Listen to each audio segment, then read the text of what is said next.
untuk memaparkan hasil pemecahan masalah dalam pelajaran Bahasa Indonesia, khususnya materi teks cerpen mengenai deskripsi latar.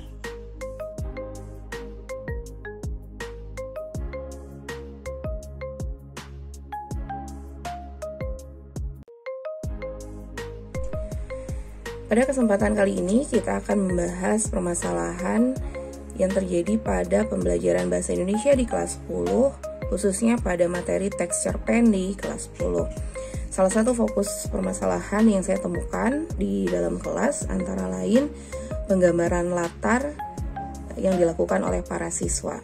Nah, seperti kita ketahui bersama bahwa latar tersebut adalah penggambaran lokasi atau tempat, waktu, dan suasana terjadinya suatu peristiwa dalam sebuah cerpen. Permasalahan yang saya temukan, siswa seringkali kesulitan mendeskripsikan latar, baik itu latar tempat, latar waktu, maupun latar suasana. Sehingga yang terjadi adalah cerpen tersebut menjadi monoton dan tidak hidup. Nah, salah satu solusinya adalah menciptakan interaksi di antara tokoh-tokohnya agar menghidupkan latar yang sudah dibuat oleh penulis.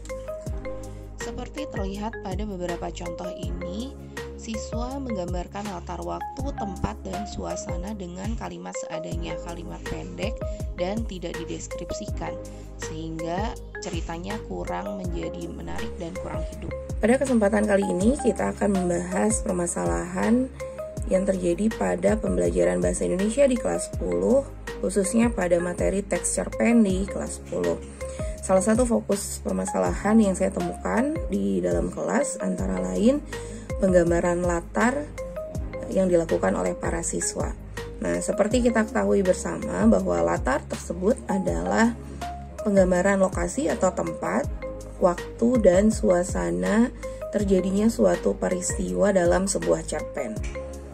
Permasalahan yang saya temukan, siswa seringkali kesulitan mendeskripsikan latar, baik itu latar tempat, latar waktu, maupun latar suasana. Sehingga yang terjadi adalah cerpen tersebut menjadi monoton dan tidak hidup. Nah, salah satu solusinya adalah menciptakan interaksi di antara tokoh-tokohnya agar menghidupkan latar yang sudah dibuat oleh penulis.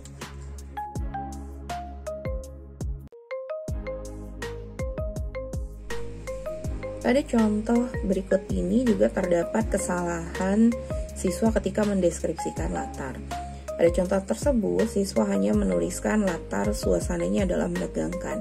Kita tidak tahu ada peristiwa apa sehingga digambarkan suasananya menegangkan. Untuk menampilkan efek menegangkan tadi, bisa ditambahkan dengan dialog antar tokoh yang menggambarkan peristiwa yang menegangkan. Misalnya, dalam suatu peristiwa kebakaran, belum ada pemadam kebakaran yang datang, kemudian air pun sangat sulit didapat, dan di situ para tokohnya berdialog mengenai situasi pada saat itu. Misalnya, tokoh A menggambarkan suasana sulitnya mendapatkan air, sementara tokoh B menimpalinya dengan mengkhawatirkan kondisi yang saat itu terjadi. Nah, dari interaksi tokoh ini kita dapat menggambarkan suasana yang terjadi pada saat itu.